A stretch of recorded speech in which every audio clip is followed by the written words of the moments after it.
మారినటువంటి రాజకీయ పరిస్థితుల్లో వైఎస్ఆర్ కాంగ్రెస్ పార్టీలో నేను గతంలో చెప్పినట్టుగా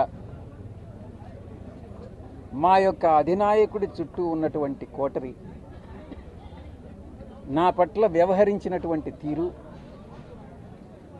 మా నాయకుడు వారి మాటలు విని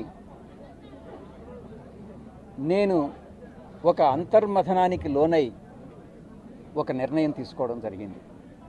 అంతేగాని వేరే ఇంకా ఏది కూడా కాదు. సార్, ప్రధానంగా వైసీపీలో మీరు నెంబర్ 2గా ఉన్నారు.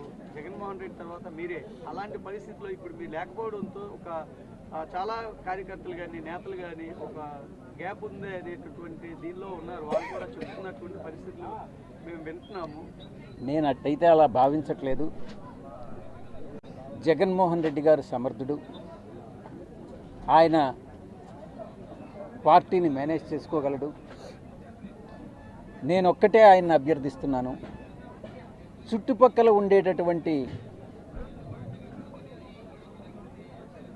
నిబద్ధత లేని వ్యక్తుల మాటలు వినవద్దు అని ఒక్కటే నేను జగన్మోహన్ రెడ్డి గారిని ఈ సందర్భంగా అభ్యర్థిస్తున్నాను.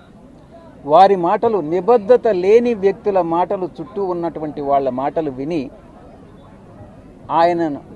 ఆయన తప్పుదారి పట్టించుకోవద్దు అని నేను విన్నవించుకుంటాను.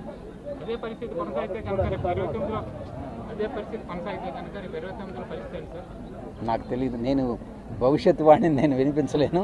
నాకు ఆ సామర్థ్యం లేదు.